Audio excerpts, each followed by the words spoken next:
कहानियाँ हमेशा सिर्फ मनोरंजन का साधन नहीं होती, बल्कि वह जीवन के कई गहरे संदेश भी देती हैं। गांव की पगडंडियों, पुराने बरगद के पेड़ों और सुनसान हवेलियों से जुड़ी दास्तानों में अक्सर डर और रहस्य छिपे होते हैं।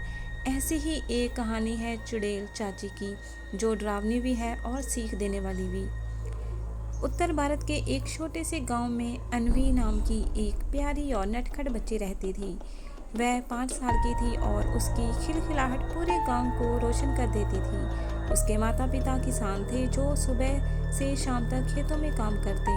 अन्वी अक्सर अपने दोस्तों के साथ गांव के चौपाल में खेलती और सबकी आंखों का तारा बनी रहती। गांव के लोग मानते थे कि उनके गांव पर एक अजीब साया है। अक्सर रात के समय किसी औरत की डरावनी हंसी सुनाई देती। कहा जाता था कि ये चुड़ैल चाची की हंसी है। बहुत साल पहले गांव में एक औरत रहती थी, चंचला। वह गांव के बच्चों से बहुत प्यार करती थी।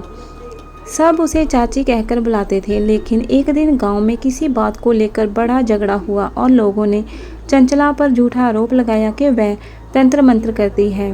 गांव वालों ने उसे अपमानित किया और घर से निकाल दिया। अपमान और बदले की आग में चंचला की मौत रहस्यमय हालात में हुई। उसके बाद से गांव वाले मानने लगे कि चंचला चुड़ैल चाची बन गई है और बच्चों की आत्माओं को पकड़कर खा जाती है।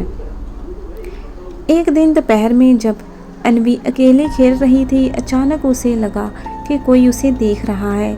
उसने मुड़कर देखा तो सामने एक हरी चमड़ी वाली औरत खड़ी थी।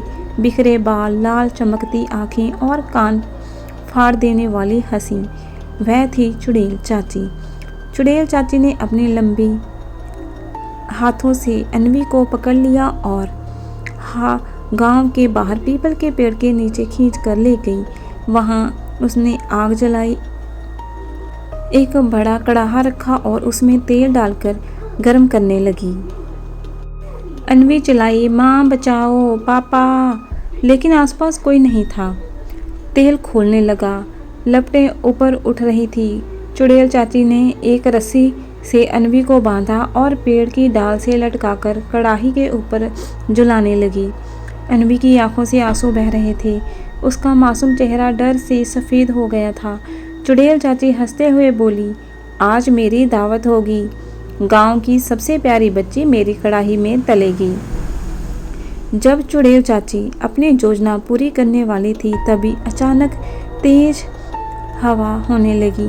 आकाश में काले बादल छा गए। पास के जंगल से एक वृद्ध साधु प्रकट हुए। उनके हाथ में त्रिशूल था और मस्तक पर भस्म लगी थी। साधु ने जोर से कहा, हे पापिनी आत्मा, तेरा ये अत्याचार अब और नहीं चलेगा। चुड़ैल चाची आंख बबूला हो गई। ये बच्ची मेरी है, कोई मुझे नहीं रोक सकता। साधु ने मंत्रोच्चारण शुरू किया।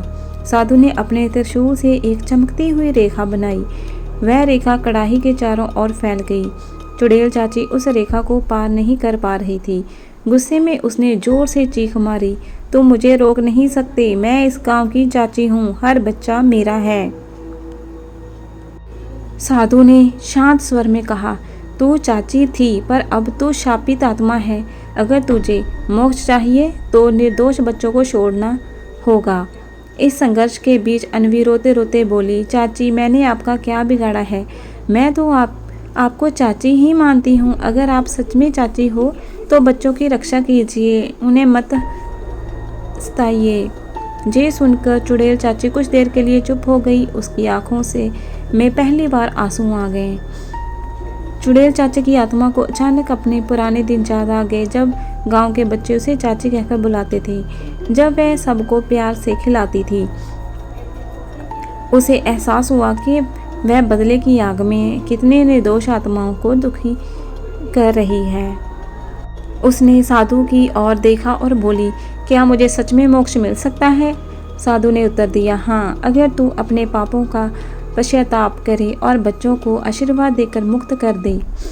चुड़ैल चाची ने रस्सी खोल दी। अन्वी सुरक्षित नीचे उतर गई। चुड़ैल चाची ने साधु के सामने हाथ जोड़ दिए और फिर आसमान की ओर देखा।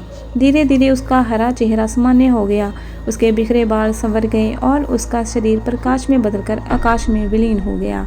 गांव के ऊपर से अंधेरा हट गया। अन्वी सुरक्षित अपने माता पिता के पास लौट गई। गांव के लोग साधु को धन्यवाद देने आए। साधु ने केवल इतना कहा, बच्चों का दिल साफ होता है, उसी मासूमियत से आत्माएं भी बदल सकती हैं। उस दिन से गांव में चुड़ैल चाची की डरावनी हंसी कभी सुनाई नहीं दी। लोग ये मानते रहे कि चुड़ैल चाची अब सचमुच चाची बनकर ऊपर से बच्चों की रक्षा करती है। ये कहानी हमें सिखाती है कि बदले और नफरत से कभी शांति नहीं मिलती। मासूमियत और सच्चे दिल की शक्ति सबसे बड़ी होती है। किसी पर झूठा इल्ज़ाम लगाकर उसे अपमानित करना समाज का सबसे बड़ा पाप है। अगर हम चाहें तो बुरी आत्माएं भी सुधर सकती हैं। तो आपको आज की हमारी ये कहानी कैसी लगी कमेंट करके ज़रूर बताइएगा और ऐसी और कहानियाँ सुनने के लिए हमारे साथ बनिए रहेगा।